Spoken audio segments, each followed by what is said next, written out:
Hello there. Thank you so much for joining us. This is News Channel Nebraska. My name's Eric McKay. Let's take a look at our top headlines today. Beginning in central Nebraska, where a house fire prompted response from 5 different departments in central Nebraska. The first call came in after 3 o'clock Tuesday afternoon for the fire north of the town of Elm Creek, about 15 miles northwest of Kearney.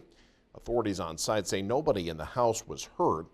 The location presented a bit of a challenge to firefighters because there was no water source nearby. Tanker trucks had to drive 6 miles to Elm Creek to fill up and return to the house to supply water. You can see flames poking through the southwest side of the roof. Eventually, they burst through the far east corner as well, causing significant damage. Fire departments from Elm Creek, Overton, Miller, Amherst, and Kearney all responded to the scene. No word yet on what caused the fire. Well, it's been bitterly cold in Nebraska, but for the most part, we've missed out on the snow. That's not the case in the deep south, in a rare winter storm that's being called a generational event by meteorologists. Amy Kiley reports on how many Americans are experiencing snow for the very first time. My first snowball! A once-in-a-generation winter storm in the far south is delighting some people who have never seen snow. I've never seen snow falling. I'm like a little kid right now. Brutal cold is the reason for the storm in Gulf Coast states and the southeast. Most winter weather alerts are expiring or expired by now, but not without making history first. Southern Louisiana has its first ever blizzard warning in the history books after yesterday. We can do this in NOLA! The New Orleans airport reports 8 inches of snowfall. That's more than 3 times the previous modern record. I'm like, dang, it feels like Christmas. Like, I'm from Texas, so it don't snow like that down here. It don't snow. It barely even snows. So seeing all this snow is something like new. It's magical to me. Florida likely has a new all-time statewide snowfall record. This is a blizzard in terms of Florida weather. Parts of Georgia, Texas, Mississippi, and Alabama are covered in white too. And it's not just humans in awe of the snow. Some animals also seem to be experiencing it for the first time. She didn't like the snow at first, but now she loves it. She just licks it off the ground, as y'all can see. I'm Amy Kiley reporting. Closer to home, a statewide panel this week addressed Nebraska's child care crisis. Panelists varied from city leaders to child care providers and lobbyists, all of whom agreed that communities, families, and children are suffering from not having enough child care providers. Valentine's mayor says his town trying to be creative by opening child care facilities in churches. You know, a lot of communities have built child care centers. We have not done that yet. We've tried to work around the edges and leverage existing infrastructure that currently exists. So, for instance, we've got one child care center in a church, and we're working with 2, if not 3 other churches to utilize that space that's typically only used maybe for evening prayer groups or weekend Sunday school. I heard this great saying, and it was, you can invest in the playpen or in the penitentiary. So I came into this work because I had worked with teenagers who were being recruited into gangs. And I was working with men specifically who were coming out of incarceration. And for many of them, that whole journey sort of shifted when they were young. The conversation was hosted by the group We Care for Kids, an organization focused on early childhood education in Nebraska. Norfolk's police department looking to crack down on juveniles using vapes, among other smoking habits. In an ordinance presented to the Norfolk City Council, resource officers presented their plans. Hanky Hazelton has more. As a school resource officer, I've seen an increase in significant use of vaping devices by our young people. These types of devices have been found at every building level in our district, and that includes elementary schools. And I would guarantee that the majority of people in this room probably assumed it was illegal for minors to possess these devices and tobacco, but it is not. In January of 2022, the problem prompted schools to take steps in hopes of making a significant change for the better. They installed vape detectors in all the bathrooms. And they're at the senior high and the junior high and at the middle school. Does it stop it? No, but it's slowed it down. Currently, there is no state statute that addresses the possession of tobacco or a vaping device by a minor. The statute only pertains to the use and purchase of a minor. So what are we telling our young people? It's okay for them to have it as long as they don't use it? That just doesn't make sense to me. In researching this topic in Nebraska, I found that 5 of the top 11 Nebraska cities by population have some type of city ordinance which makes possession of tobacco or vaping device by a minor a violation in their community. Grand Island, Kearney, Fremont, Hastings, and North Platte all have recognized the problem and addressed it. It's time for Norfolk to join this group. To prohibit the possession or use of vapor products and or tobacco by any person under the age of 21, the Norfolk City Council approved and passed the ordinance with all yeses.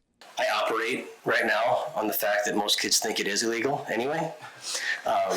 Most teachers think it's illegal. Most parents think it's illegal. So every time I catch a kid, I usually tell them, hey man, I'm gonna let you get off of this one, okay?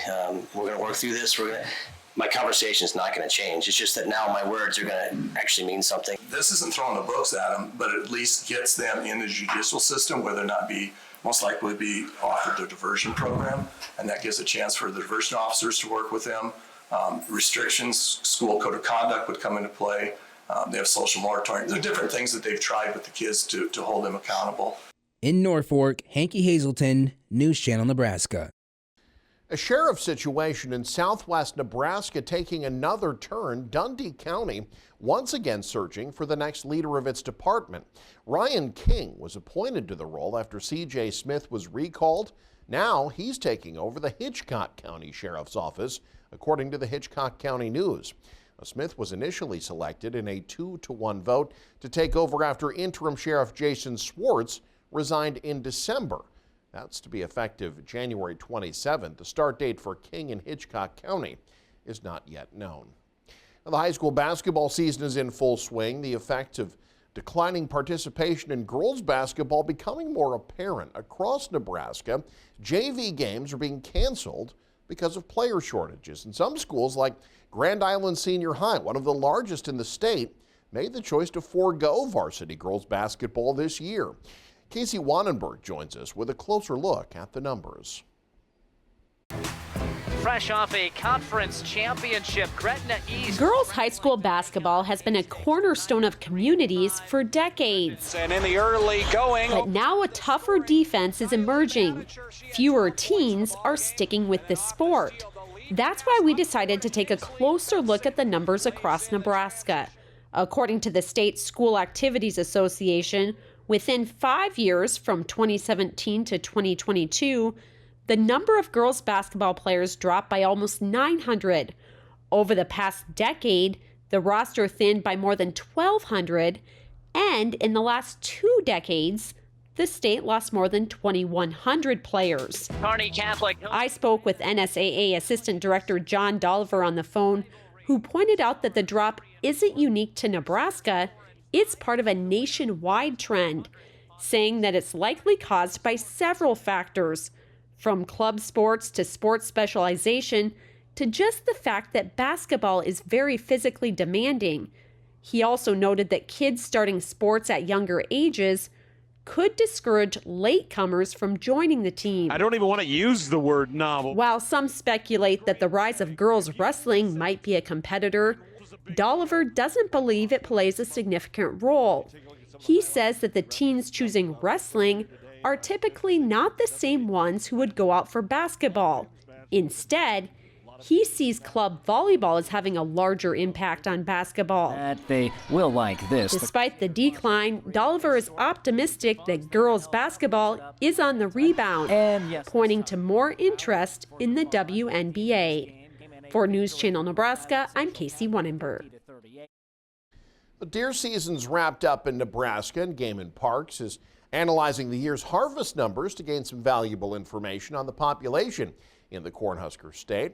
Game and Parks Big Game Program Manager Luke Meduna says hunter success rates gradually increased from the year before. The most notable increases came in western Nebraska, where mule deer harvest numbers were up despite permit reductions. The harvest data at this point tells us that we're starting to turn the corner and starting to see some response from those reduced permits we've had the last few years. As for whitetail, numbers went down, but by less than in recent years. Areas hit the hardest once again were northeast Nebraska. Meduna says this is due largely in part to severe drought, which led to increases in EHD. That's a viral infection that's often fatal for deer. Meanwhile, numbers in areas like southeast Nebraska remain consistent to recent years, and overall, Meduna says this year's data is generally positive. That response in the mule deer and the response we've seen in the whitetail looks like that curve or that trend is starting to swing on that upward side on the whitetail side. So it's good news. It's more on the silver lining kind of side of good news than it is just blatant, like, hooray, this is going great. But we still got some room to turn things around. And finally, the marriage between Wahlburgers and Hy-Vee is coming to an end, and fairly suddenly. The restaurant chain closing locations across Nebraska and the Midwest as the grocery store will revert back to its old Market Grill, owned and operated by the store. Hy-Vee says the Market Grill will be back beginning February 4th. Not only are they replacing the burger joint with their original restaurant, they're also expanding the hours and the menu. 13 Hy-Vee stores in Nebraska had Wahlburgers. You can stay up to date with the very latest by following us online. Head to newschannelnebraska.com. Click on the News tab there. You can also follow us on X. Like us on Facebook and Instagram as well. Thanks for joining us. Have a great day. This is News Channel Nebraska.